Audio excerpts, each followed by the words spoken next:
Well, hello, my brothers and sisters. This is Brother West. I'm back again, and I had a quick thought. I had a quick, I guess, word of wisdom, a nugget that I wanted to, that someone who's going to hear this message, you need to hear.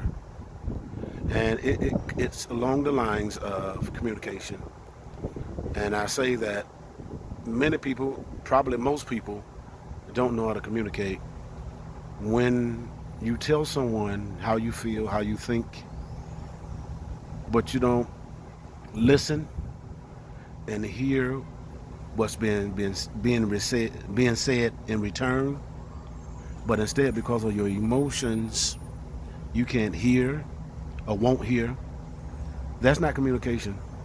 That's just getting it out. That's just getting your that's just releasing yourself in reference to expressing yourself without hearing what's being said. It's like like somebody would say, giving a piece of their mind.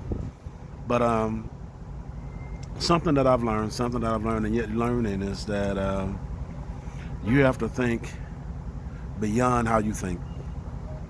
When it comes to opinions, when it comes to certain decisions, you just can't think what you think. One of the things I do as a man, not only I think as a man, but because I've been surrounded with women, I'm the baby of 7 and a mama's boy. I don't just look at my perspective, but I look at the perspective from a different point of view. And that is very important to someone who's listening to me. Don't just hear what you're saying or feel what you're saying. Hear what they're saying too. And just think about it. You could be wrong. You could be. You done got all the emotion, all upset, acting out and all of that. But when it came down to it, you was wrong. It could be that way. Scripture says in Proverbs 3, 5, and 6, it says that trust the Lord in all your ways and acknowledge him, he will direct your paths. But the next verse says that be not wise in your own eyes, but fear the Lord. So saying to trust the Lord with all your heart, mind, soul, and strength. Not to be wise in your own eyes, the way you think. Because you feel it, because it came up in your mind, it's got to be right. That's not right. That's not true. That's not necessarily true. You could be a man of God, a woman of God, or whoever you can be. You could be wrong. The only one that's right is always right is Jesus. God, he's the only one that's right. Give you another scripture, Philippians 3, 2 and 3. I think it's something like that. Say, don't do nothing through vainglory or strife, but through lowly of spirit, esteem your brother, high to yourself. So to be one in one accord, be like-minded. So, and there's another scripture that says that mind not high things, but condescend to men of the Lord. So in other words, don't be not wise in your own eyes. Don't be not wise in your own opinions, your own conceits, because that's all is opinion.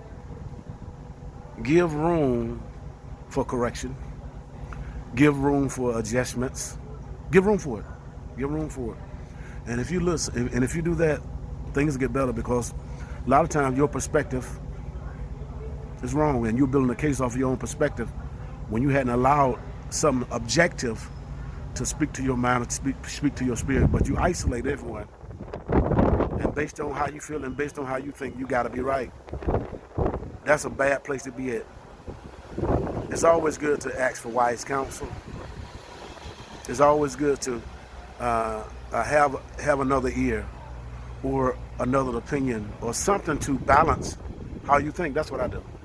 When it comes to when I feel like I feel a certain kind of way, I go and I think, well, maybe I'm wrong, and I find another opinion, the total opposite of mine, and then I balance and I think and I analyze myself. What is my motive? A lot of times it's the motive.